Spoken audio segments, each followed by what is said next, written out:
अस्सलाम वालेकुम। मैं यास्मीन ख़ान हूँ और आज का वीलॉग शुरू कर रहे हैं। आज है 24 जनवरी 2025। तो वीलॉग में जैसा कि मामूल के मुताबिक जो शुरू किया जाता है इंटरनेशनल, उसी तरह मैं आ रही हूँ। आपको पहले भी मैंने कल भी बताया था और बल्कि पिछले 2-3 वीलॉग से एक ही बात कर रही हूँ मैं, ख़ास तौर पर कि जो ट्रम्प ने ओथ लिया और उसके बाद उसने कहा कि मैं जो गैर कानूनी लोग हैं जो इस मुल्क में रह रहे हैं उनको मैं वापस भेज रहा हूँ। तो उस सिलसिले में थोड़ी सी अपडेट्स थी, मैंने कहा मैं वो आपको बता दूँ। एक्चुअली अमेरिका में जो गैर कानूनी लोग हैं वो हैं 12 मिलियन पीपल्स हैं जो अमेरिका में है। और इतने सारों में से जो इंडियन है वो हैं 7.5 लाख लोग। तो बाकी कुछ अखवानी आ रहे थे, सो 1660 पीपल्स जो अखवानी आ रहे थे उनकी फ्लाइट्स बुक थी, वो उसने वहीं एयरपोर्ट पर वहीं कैंसिल करवा दी हैं। तो इस और पाकिस्तानी भी कुछ हैं और इस तरह काफ़ी ये मिल मिला के और भी कंट्रीज़ के कुछ लोग हैं जो गैर कानूनी, मैक्सिको के बहुत ज़्यादा लोग हैं। तो इस तरह 12 मिलियन पीपल्स हैं जो कि गैर कानूनी होने की वजह से एक तो क्राइम्स बढ़ जाते हैं, दूसरा जब वो जॉब, जाहिर है अपना गुजारा करने के लिए कहीं पर जॉब तो करनी है, तो विदाउट टैक्स जॉब करते हैं जो कि इस कंट्री के लिए, इस कंट्री को कोई फायदा नहीं होता, इसको टैक्स नहीं मिलता। और फिर वो जहाँ पर जॉब करते हैं वो कैश पैसे ले लेते हैं और उनकी जगह पर जिनका राइट बन रहा होता है, जिन्होंने टैक्स देना होता है, उनकी जॉब्स में कमी हो जाती है और फिर क्राइम का भी नहीं पता चलता कि कौन कर गया। तो इस तरह इस सिलसिले में इसने काफ़ी बड़ा ऑपरेशन किया है। इवन के अभी 33 आवर्स की आपको मैं अपडेट दे रही हूँ, इसमें कोई तकरीबन 460 पीपल्स को इन्होंने अरेस्ट किया है और उसके बाद उनको वो भेज रहे हैं, जिसमें के काफ़ी क्रिमिनल्स लोग भी हैं और बाकी जो विदाउट क्राइम्स भी किए हुए वो भी लोग हैं, और जो इंटरपोल में रेड कार्ड जिनके इशू हुए हुए थे वो लोग भी इसमें शामिल हैं। तो इस तरह 460 पीपल्स को आज इन्होंने भेज दिया है। तो काफ़ी बड़ा ऑपरेशन था और जिसमें कि ये जो ऑपरेशन किया गया ये अमेरिका की स्टेट बोस्टन से हुआ है। तो और इसमें इनके जो हैं पुलिस वाले भी हैं, इनकी आर्मी के ट्रूप्स भी लगे हुए हैं, दूसरे इंटेलिजेंस के लोग भी हैं। तो इस तरह वो पकड़ धकड़ कर रहे हैं और ये बहुत बड़ा ऑपरेशन आज भी हुआ है। तो दूसरा जो क्रिमिनल लोग थे जो कि पे रोल पर होते हैं, जेल्स वगैरह में, जेलों में बंद होते हैं, उनको पे रोल पर बाहर छोड़ा जाता है और उनके ऊपर भी पाबंदी लगा दी है, उनको भी वापस भेज रहे हैं और उनको कहा है कि अब इनको पे रोल नहीं मिलेगा। तो जो जेलों में रहते हैं फिर बाहर निकल आते हैं टेम्परेरी पीरियड के लिए, लेकिन पुलिस के साथ उनका कंप्लीटली बाकायदा राब्ता होता है, तो उसने उनका पे रोल भी बंद कर दिया है। तो इस तरह की काफ़ी सख्ती की जा रही है जिसमें लोग बहुत ज़्यादा अपसेट हैं और परेशान है। जाहिर है जा रहे हैं रोते पीटते हुए अपने मुल्कों में, जो आए हुए थे, पता नहीं कौन कितने कितने सालों से रह रहा था यहाँ पर। तो ये मेरे का इसकी एक तो ये मैं आपको अपडेट दे दूँ।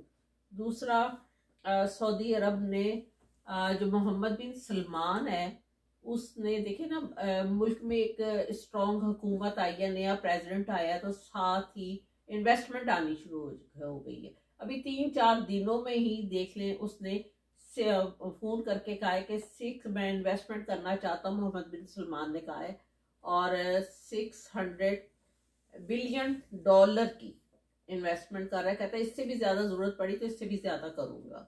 तो 3-4 दिनों में ही कितना ज़्यादा इस कंट्री में पैसा अभी आना शुरू हो गया, लोग ऑफर दे रहे हैं दूसरे कंट्रीज वाले ना। तो ये इतने स्ट्रॉन्ग प्रेसिडेंट होने से या मुल्क में सही डेमोक्रेसी होने से कितना फ़र्क पड़ता है। तो इसके मुकाबले में आप हम पाकिस्तान को देख लें, वहाँ पर कोई इन्वेस्टमेंट करने के लिए तैयार नहीं है, वो सिर्फ IMF के कर्जों पे चलते हैं। खैर एनीवे, अभी हम इंटरनेशनल न्यूज़ पर ही रहते हैं, ये छोटा सा एक मैंने रेफरेंस दे दिया आपको। तो अभी जब इसने ओथ ली है उसके बाद ट्रम्प को वहाँ पर जाहिर है मुसलमान भी थे, मुस्लिम लोग भी थे, तो उन्होंने वॉशिंगटन नेशनल कैथेड्रल में इसको अजान सुनवाई है, जो कि ट्रम्प ने बैठ के अजान सुनी है। मैं आपको इसका छोटा सा क्लिप दिखाती हूँ और आपको देख के खुशी होगी। तो छोटा सा क्लिप देखिए, उसके बाद फिर बात कंटिन्यू करते हैं।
अभी आपने अजान सुनी कि जो ट्रम्प को ओथ के बाद, उसके स्पीच के बाद, उसके वॉशिंगटन नेशनल कैथेड्रल में उसको अजान सुनाई गई और कितनी खामोशी से, कितने अच्छे तरीके से सब ने बैठकर उसको रिस्पेक्टेबल तरीके से सब ने अजान सुनी है। तो इन चीज़ों से बहुत फ़र्क पड़ता है कि अब इंसान अपने रिलीजन का भी दूसरों को बताए, जैसे हम इनके रिलीजन का भी बताते हैं और एक दूसरे की बात करते हैं। तो ये अच्छी बात है। ये सारे रिलीजन अल्लाह पाक ने ही उतारे, कि हमने खुद नहीं बनाए हुए। तो एक तो ये आपने देखा। अब इसके बाद हम एक और मेन टॉपिक पर आते हैं, जिस पर फिर यहाँ के लोग काफ़ी अपसेट हैं। वो क्या है कि इसने जो एक ऑर्डर पे साइन की, एग्जेक्टिव ऑर्डर पे, बर्थ राइट सिटीजन, बच्चे की पैदाइश पर जो सिटीजन मिलती है उस सिलसिले में, उसमें यह है कि इसने कहा कि अब लोग जो हैं एक्चुअली यहाँ पर आते हैं स्पेशली, और बच्चे पैदा करके और खुद चले जाते हैं। तो जब बच्चा बड़ा हो जाता है फिर वो बच्चा अपने पेरेंट्स को स्पॉन्सर करता है। तो इसने ये राइट्स बंद कर दिए अपने एग्जेक्टिव ऑर्डर के जरिए। लेकिन इसमें मैं आपको एक थोड़ी सी चीज बता दूं, बाय लॉ ये एकदम एग्जेक्टिव ऑर्डर ठीक है, अपनी अहमियत खुद रखता है, लेकिन ये इस तरह पास नहीं हो जाता, इसमें थोड़ा टाइम लगेगा। वो ये एक दो चीजें मैं आपको समझा देती हूँ कि पहले तो अमेरिका में ऐसा होता था कि 18 इयर्स का जो बच्चा होता था, बच्चा यहाँ पैदा हो गया, पेरेंट्स चले गए, बच्चे ने स्पॉन्सर किया, जब वो 18 साल का हो गया, जब पेरेंट्स को स्पॉन्सर किया तो पेरेंट्स आ जाते थे। फिर उसके बाद इन्होंने अमेंडमेंट करके बच्चे की एज जो थी वो 21 इयर्स कर दी थी, 21 साल, कि 21 साल का होगा तो वो स्पॉन्सर करेगा। तो जब वो स्पॉन्सर करता था तो पेरेंट्स आ जाते थे। इस तरह लोगों के लिए बड़ी आसानी हो गई हुई थी। तो उसको ये चीज़ नहीं पसंद आई। और लेकिन इसमें अमेंडमेंट करने में इसने एग्जेक्टिव ऑर्डर तो ज़रूर पास कर दिया है। और लेकिन ये इस तरह कानून नहीं बनेगा। अमेरिका का जो कॉन्स्टिट्यूशन है उसके मुताबिक थर्ड फोर्थ कांग्रेस में जब मेजॉरिटी उसको पास करे, कांग्रेस में जाता है केस, और वो थर्ड फोर्थ मेजॉरिटी उसको पास करे, रिकमेंड करे, फिर उसके बाद वो जाता है सुप्रीम कोर्ट में। अब सुप्रीम कोर्ट अगर उसको डिसीजन लेती है, उसको पास कर देती है, उसको एक्सेप्ट कर लेती है, तो वो फिर लॉ बनता है, अदरवाइज यूं नहीं लॉ बनता। तो ये अभी इसका थोड़ा सा प्रोसेस चलेगा। अब जब ये प्रोसेस चलेगा, कांग्रेस इसको थर्ड फोर्थ में पास करेगी, अमेंडमेंट को एक्सेप्ट करेगी, तो जाएगा सुप्रीम कोर्ट में। अगर वो भी इसको एक्सेप्ट कर लेती तो फिर ये ऑर्डर जो है ये लॉ बन जाएगा, अदरवाइज नहीं। पहले अमेरिका में कोई तकरीबन 27 अमेंडमेंट हो चुकी हैं ऑलरेडी, लेकिन वो भी कितने अरसे में हुई हैं, तकरीबन 200-250 साल में हो चुकी हैं। एकदम जल्दी अमेंडमेंट नहीं हुई। कॉन्स्टिट्यूशन में अमेंडमेंट करना इतना आसान काम नहीं है, काफ़ी मुश्किल काम है, काफ़ी उसको प्रोसेस से गुजारना पड़ता है। पाकिस्तान तो नहीं है ना कि वहाँ तरमीम हुई, 4 बंदे इकट्ठे हुए, तरमीम हुई, चलो जी कानून बन गया, बल्ले बल्ले कानून बन गया। ये अमेरिका है, यहाँ का कॉन्स्टिट्यूशन दूसरा डिफरेंट है। अच्छा, उसके बाद यहाँ पर ये जो बच्चे की पैदाइश पर पेरेंट्स को भी मिल जाती है, नेशनलिटी मिलती है, ये यहाँ का कानून तकरीबन कोई 150 साल से चला आ रहा है। तो इसलिए लोगों ने इसके ऊपर बहुत एतराज़ किया यहाँ की मुख्तलिफ स्टेट्स में, जिसमें कि 50 में से 18 स्टेट ने इसको चैलेंज भी कर दिया है।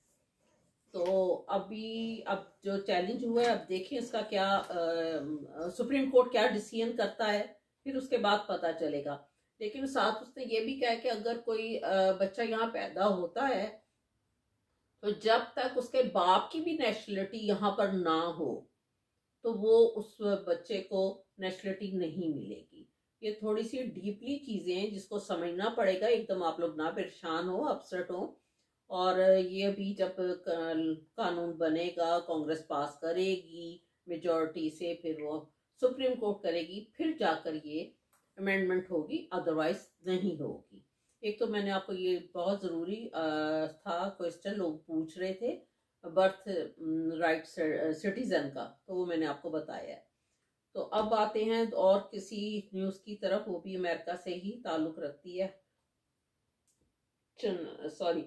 चाइना ने कहा है कि मैंने कोई 230 मिलियन डॉलर लगाया है ग्वादर पर, ये चाइना ने कहा है। तो अब लगाया तो उसने है, अब पता नहीं वो उतना लग गया है कि आधे कहीं चले गए हैं, किसी की जेब में चले गए, ये कुछ नहीं जानता, लेकिन चाइना ने बहरहाल इतना वहाँ पर स्पेंड कर दिया है पैसा, ये उसने कहा है। दूसरा, बाइडन ने अपना प्रेसिडेंशियल पार्डन इस्तेमाल किया है, जो कि जाते जाते प्रेसिडेंट के पास राइट होता है कि वो किसी को माफ़ी दे। उसने 5 अफराद को राइट दिया, जिसमें कि पहले उसने, आपने कुछ टाइम पहले सुना होगा, तकरीबन तो 3 या 4 वीक्स पहले की बात है, कि इसने अपने बेटे हंटर बाइडन को दिया था। उसके ऊपर काफ़ी केसेस थे, कुछ थोड़े स्ट्रॉन्ग किस्म के, तो उसने उसको माफ़ीनामा भी दिया था, जिससे जो कि अपना राइट यूज़ किया था, प्रेसिडेंशियल पार्डन इसको कहते हैं। तो इसने और 5 बंदों को दिया है। तो ये मैंने आपको न्यूज़ देनी थी। फिर उसके बाद इसराइल के जो आर्मी चीफ है इसराइल का, जैसे कि इसराइल और गाजा की आपको पता है जंग बंदी हुई है, तो देखें उसने खुद रिज़ाइन कर दिया है कि मैं इस काबिल नहीं हूँ कि मैं इस कंट्री को और सर्व कर सकूँ। तो इस तरह की डेमोक्रेटिक कंट्रीज में ये चीज़ें होती हैं, और इसको कितना रिस्पेक्टेबल तरीके से लिया जाता है कि अगर मैं इनको सर्व करके सही पॉजिटिव इसको मैं रिस्पॉन्स नहीं दे सका, तो बेनिफिट्स नहीं दे सका, और तो उसने अपने आप को इस सीट के लिए मुनासिब नहीं समझा और अवाम ने भी नहीं समझा था कि ये रहे, तो उसने उसको रिज़ाइन कर दिया है। तो बाकी पाकिस्तान में तो हमारे अपने तरमीम करके अपना टर्नओवर बढ़ाते हैं।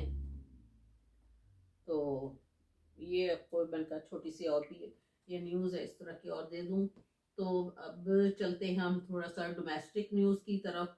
डोमेस्टिक न्यूज़ में इमरान खान साहब ने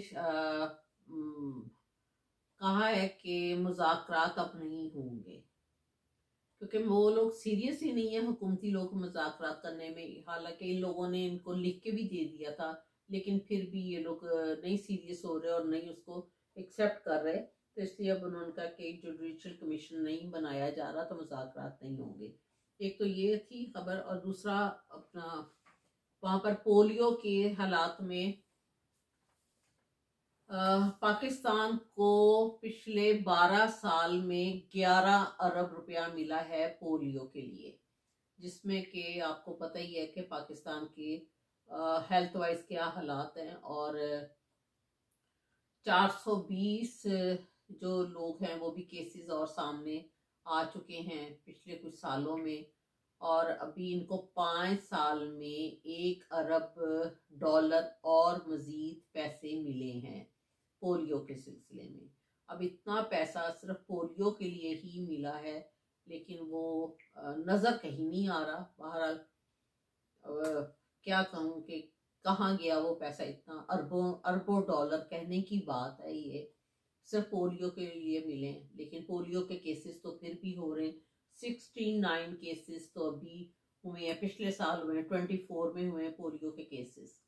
एक तो ये आपको न्यूज़ देनी थी। दूसरा, इमरान खान साहब ने कहा कि वो मुरव्वत अब फजल मुरव्वत, क्या नाम है इसका लॉयर का, तो वो मेरा वकील नहीं है, और उसको वापस भेज दिया मिलने से ना। जाहिर है कुछ उनको पता चला होगा कि ही इज़ नॉट सिंसियर, तो उन्होंने उसको मिलने से भी इनकार कर दिया और अपना लॉयर भी एक्सेप्ट करने से उसको इनकार कर दिया कि इसको मेरा लॉयर ना माना जाए। एक तो ये मैंने कहा आपको मैं बताऊं, और दूसरा पाकिस्तान में जो पीका एक्ट इन्होंने नया निकाला है, पीका एक्ट 2025 का, इसका तरमीमी बिल इसने मंजूर कर लिया है कि अगर कोई फेक न्यूज़ देगा तो उसको 3 साल कैद होगी और 20 लाख रुपया उसके ऊपर जुर्माना होगा, तो या दोनों होंगे। अब खुद ही ये लोग तरमीमी बिल चीज़ें निकाल लेते हैं, खुद ही चीज़ें फिक्स कर लेते हैं। लेकिन मेरा ख्याल है कि अगर फेक न्यूज़ तो वहाँ कोई नहीं होती, जो ये करते हैं लोग वही बता रहे हैं, जो हुकूमती लोग कर रहे हैं। लेकिन इनको एक ऐसा बिल भी मंजूर मेरा ख्याल से करना चाहिए कि जो कह रहे हैं कि फेक न्यूज़ पर 3 लाख और 20 लाख रुपया, 3 साल कैद और 20 लाख रुपया। तो जो फेक हुकूमत बैठी हुई है उसके लिए क्या पनिशमेंट होनी चाहिए, उसके लिए कितने साल कैद होनी चाहिए, या कितना उसके लिए लाखों में या करोड़ों में उसका पनिशमेंट होनी चाहिए, जुर्माना होना चाहिए। उसके लिए भी तो कोई तरमीमी बिल पास करना चाहिए ना।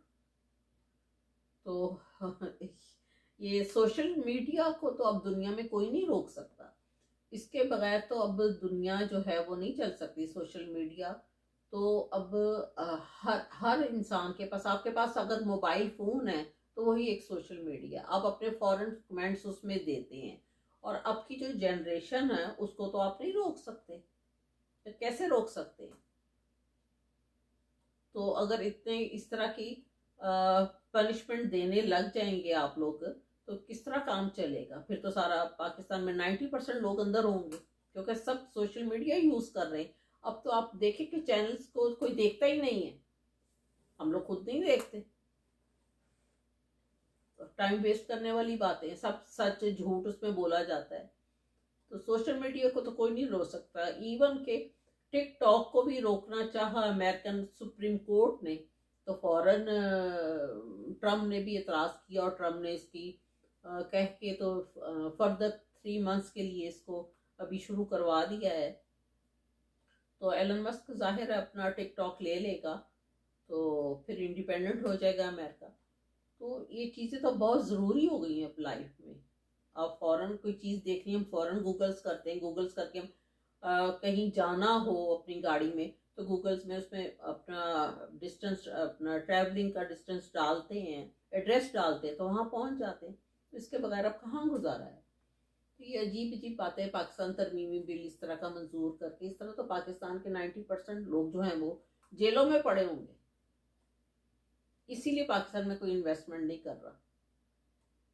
अपने आप को दुरुस्त करना चाहिए इन लोगों को। अभी देखे ना कि अभी ट्रम्प को आए हुए कितना टाइम हुआ, 2-3 दिन हुए, 20th को उसने ओथ ली है। तो आज मोहम्मद बिन सलमान ने खुद फोन करके $600 बिलियन की इन्वेस्टमेंट का ख्वाहिश जाहिर की है और कहा है कि इससे भी ज्यादा जरूरत है तो मैं इससे भी ज्यादा करूंगा। तो पाकिस्तान में क्यों नहीं कोई फोन करके कहता है कि मैं इतने $1 बिलियन लगाना चाहता हूँ। उनको पता है वो खा जाएंगे सारे, इसलिए पैसा कोई नहीं दे रहा वहां पर। और IMF का कर्जा लेकर उससे गुजारा कर रहे हैं और अवाम जो है वो पिस रही है, मर रही है। इवन कि अभी आज की न्यूज से पता चल रहा था कि पाकिस्तान में जो पंजाब की टेक्सटाइल है उसको जो है वो इतना नुकसान पहुंचा है कि 588 की टेक्सटाइल मिल्स हैं पाकिस्तान में, पंजाब साइड पर, और उसमें से 187 मिल्स जो हैं वो बंद हो गई। अब बताइए जो 187 मिल्स बंद हो गई हैं वो कितने एम्प्लॉय जो है वो फारिग हो गए नौकरियों से। चले ऑनर्स की तो बात छोड़े ना, उन लोगों के पास तो फिर भी पैसा होता है, वो गुजारा कर लेंगे, लेकिन एम्प्लॉय इतने घर कहाँ जाएंगे। जो 187 मिल्स बंद हुई हैं, एक मिल में भी कितना कोई 500,000 बंदा तो काम कर रहा होगा ना वहां पर। तो कितने घर जो है वो अभी वो जॉबलेस हो गए, इकोनॉमिकली वो कितना नीचे आ गए, किस तरह रहेंगे वो लोग। तो ये तरक्की हो रही है पाकिस्तान में, पंजाब के सूबे में, इतना अहम सूबा है पाकिस्तान का। इस तरह के वहां पे, यहाँ पे इन्वेस्टमेंट हो रही है और वहां पर चीजें बंद हो रही हैं। तो मेरे ख्याल से इन लोगों को खुद भी थोड़ा सा सोचना समझना चाहिए। ये हम लोग सोशल मीडिया के जरिए ही परेशान होके आप लोगों को कभी प्यार से समझाते हैं, कभी थोड़ा सा गुस्से से समझाते हैं। इसका ये मतलब तो नहीं बंदों को पकड़ पकड़ के अंदर बंद करी जाओ, उनको उनके ऊपर फाइन लगा दें, उनके ऊपर जुर्माने लगा दें, उनके ऊपर कैद उनको रख दें कि जी ये हमने तरमीमी बिल पास कर दिया है। ये गलत बात है। ये आप अगर डेमोक्रेसी से चलना है तो ये चीज नहीं, उसमें हर बंदे को आजादी होती है। अभी ट्रम्प ने भी यह है कि क्या है कि हर बंदा आजाद है, वो अपनी आवाज आजादी से उठा सकता है।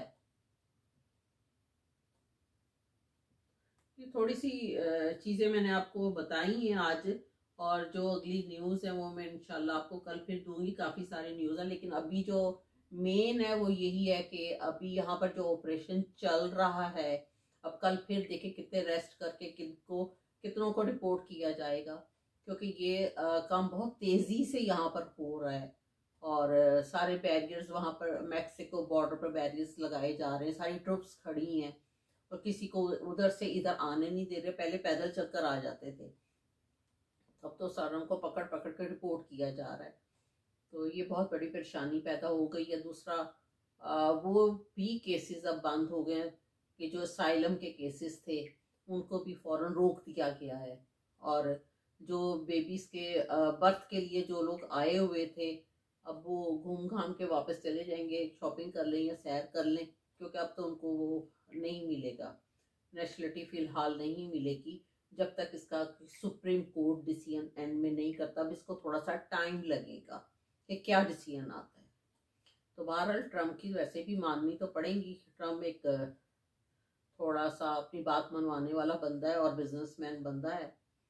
तो ये चीज़ें थी, मैंने आपको मैं बताऊं। दुनिया बाहर ट्रम्प के आने से पूरी दुनिया ही चेंज हो गई है और पूरी दुनिया का सारा जो तरीका है वो सब चेंज हो गया। यमन भी कह रहा है कि मैंने हमला रोक दिया है। और दूसरा गज़ा में याद आ गया अपना वीलॉग बंद करने से पहले कि उसमें से जो लाशें गज़ा में जिनका इसराइल और उनकी जंग हो रही थी, आज भी 200 लाशें मिली हैं और इतना ज़्यादा वहाँ मलबा पड़ा हुआ है कि वो कह रहे हैं कि अभी इसके नीचे और काफ़ी लाशें होंगी। तो वहाँ पर बहुत ज़्यादा इमारतों की तबाही हुई है।